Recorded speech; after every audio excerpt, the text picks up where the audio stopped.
구독, 좋아요, 알림 설정까지. 안녕하세요 유튜버 여러분, 하일게입니다. 오늘은 바로 애프터 이펙트의 레이어와 그리고 컴포지션에 대해서 설명하려고 해요. 그럼 볼게요. 자, 이렇게 애프터 이펙트를 켜주시고요. 그리고 새로운 컴포지션을 만들게요. 그 새로운 컴포지션을 만들게 되면 이렇게 설정이 뜨게 되는데요. 이 설정에 대해서 하나하나 설명해 드리겠습니다. 이 프리셋 같은 경우는 말 그대로 영상 규격들의 사전 설정인데요. 정형화된 규격으로 영상을 제작할 수 있도록 도와주는 거고요. 보통은 그냥 커스텀에서 자신이 조절하면 돼요. 이 width and height는 영상 크기의 가로와 세로, 그 다음에 이 픽셀 어스펙트 레티오는 픽셀 종횡비를 뜻하며 단일 픽셀의 폭과 높이의 비율을 표시하는 건데요. 이 픽셀 같은 경우는, 영상 같은 경우는 이 하나하나의 픽셀로 이루어져 있어요. 픽셀이 뭔지 한번 보여드릴게요. 자, 이렇게 영상을 자세하게 보면 이렇게 사각형이 있죠. 이 사각형 하나하나가 픽셀인 거예요. 근데 이 픽셀 어스펙트 레티오 같은 경우는 픽셀의 모양이 굉장히 정사각형이죠. 한번 밑에 걸로 바꿔볼게요. 자, 이렇게 픽셀이 또 바뀌었어요. 밑에 걸로 또 해볼게요. 또 모양이 바뀌었죠. 또 밑으로 바꿔볼게요. 또 모양이 바뀌었죠. 또 밑으로 내려볼게요. 또 모양이 바뀌었죠. 이렇게 그 픽셀의 종횡비를 이 규격마다 그게 다르기 때문에 어떤 규격으로 하느냐가 중요하긴 한데, 요즘은 그냥 다 스퀘어 픽셀을 사용하기 때문에 그냥 가만히 놔두시면 돼요. 이 프레임 레이트 같은 경우는 예를 들어 프레임이 1초에 몇 장의 사진이 들어가냐는 뜻인데, 현재는 저는 30프레임을 사용하고 있습니다.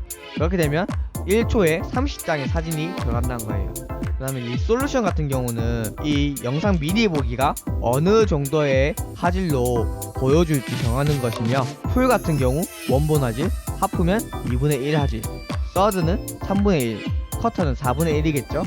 화질이 낮을수록 작업 속도가 빨라지기 때문에 컴퓨터가 좋지 않을 시 커터로 작업하는 것을 추천하고요. 그리고 커터로 작업을 하더라도 한 번씩은 풀로 돌려서 그것을 확인해 보아야 돼요. 가끔씩 서드나 커터로 봤을 때 약간 이상해 보였던 게 풀로 봤을 때 괜찮아 보일 수도 있고, 보여지는 색감이 달라질 수도 있어요.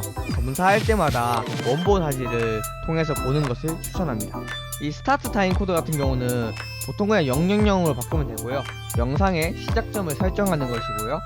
예를 들어 스타트 타임 코드가 2초이면 컴포지션의 2초 시점부터 시작한다 보시면 돼요. 여기가 시, 분, 초라고 생각하시면 돼요. 그리고 보통은 이것을 가만히 놔두시면 되고요. 이 만져야 할 것은 이 듀레이션입니다. 즉 영상의 지속기간인데요. 보통 영상의 길이, 일반적으로 스타트 타임 코드를 0으로 설정한 뒤 이것을 통해서 영상의 길이를 조절합니다. 백그라운드 컬러 같은 경우는 컴포지션을 만든 후 패널에 바로 보이는 배경의 색깔인데요. 예를 들어서 이것을 빨간색으로 하게 되면 이 컴포지션이 빨간색으로 보입니다. 보통은 그냥 검은색으로 되어 있고요. 검은색으로 하셔도 아무 상관없어요. 그리고 이게 검은 화면처럼 보이지만 사실 보면 투명이에요. 투명인데 검은색으로 그냥 보이는 겁니다. 그럼 이제 레이어에 대해서 한번 볼까요? 레이어의 사전적 정의는 2D 컴퓨터 그래픽에서 셀처럼 겹쳐서 사용하는 투명한 층, 3D 컴퓨터 그래픽에서도 레이어를 사용하는데, 이때는 작업의 편리를 위해서 오브젝트들의 묶은 개념이라 생각하시면 됩니다. 근데 저는 그냥 단순하게 하나의 오브젝트로 이해 중입니다. 레이어는 보시다시피 상위 레이어가 하위 레이어 위에 존재하게 됩니다. 레이어의 종류에 대해 설명해 드리자면, 텍스트 레이어는 말 그대로 글자를 쓸 수 있게 만들어주는 레이어입니다. 이렇게 만들게 될 시 빨간색 줄이 보이게 되고요. 이렇게 empty 텍스트 레이어라고 설명이 됩니다. 텍스트를 입력하게 되면 그 텍스트의 내용이 여기 보시다시피 이름이 됩니다. 오른쪽 탭에 있는 select라는 탭에서 이 글씨를 조절이 가능합니다. 이렇게 크게 하거나 작게 하거나. 솔리드 레이어는 말 그대로 단면 레이어입니다. 사이즈를 조절하지 않는 한 컴포지션 사이즈로 나오게 되고요. 그리고 마스크나 배경색, 파티클이나 엘리멘트 같은 플러그인들을 사용할 때 이 솔리드 레이어에 보통 넣는 편입니다. 이걸 누르시게 되면 솔리드 레이어의 색을 정할 수 있고요. 그리고 솔리드의 크기도 바꿀 수 있습니다. 조명 레이어 같은 경우는 조명을 이용할 수 있게 만들어 주는 건데요. 3D일 때만 사용 가능합니다. 자, 이걸 보게 되면 현재 3D가 적용되어 있는 모습이에요. 여기다가 조명 레이어를 만들겠습니다. 이 패러럴 같은 경우는 태양빛, 스팟은 일정한 범위, 포인트는 전구 불빛과 비슷하고요. 그리고 앰비언트는 간접광, 주변광입니다. 보통 이 앞에 3개를 쓰고 뒤에 앰비언트를 합쳐서 사용합니다. 전 한번 스팟 한번 써볼게요. 스팟을 쓰고 자, 이렇게 만들어주면 자, 이렇게 빛이 생겼습니다. 보이시죠? 그리고 앰비언트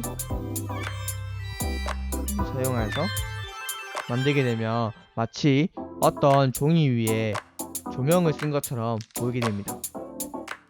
이 조명은 제가 따로 수업하겠습니다. 그 다음이 바로 카메라 레이어인데요. 카메라 레이어 같은 경우도 3D 기능을 활용해야 제대로 활용할 수 있는데요.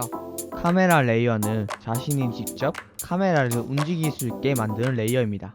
실제 카메라처럼 조작이 가능하고요. 카메라 설정도 자신이 마음대로 할 수 있답니다. 투노드, 원노드, 망원, 그런 렌즈 같이 자신이 원하는 카메라를 만들 수 있고요. 카메라 워킹이 좋은 영상들을 많이 보게 되면 이 카메라 레이어를 잘 활용할 수 있을 거라 생각합니다. 그 다음 룰 레이어.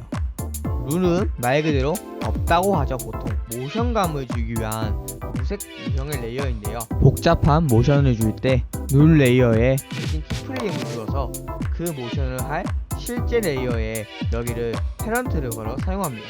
패런트 기능은 A 레이어에 패런트를 건 B 레이어가 그 시점부터 A 레이어를 따라가는 기능이고요. 보여드릴게요. 현재 오른쪽에서 왼쪽으로 가죠.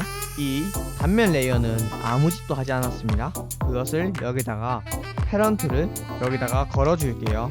그리고 재생을 하게 되면 레이어가 왼쪽에서 오른쪽으로 가고 있죠.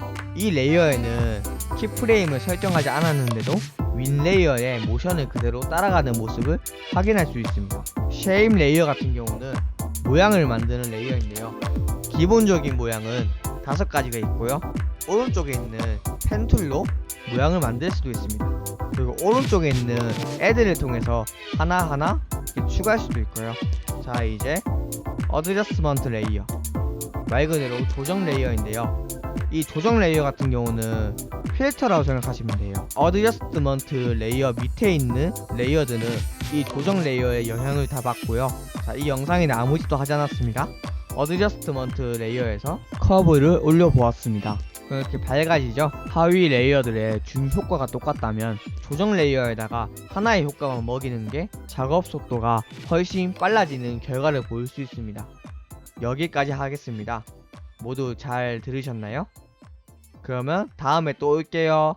활바.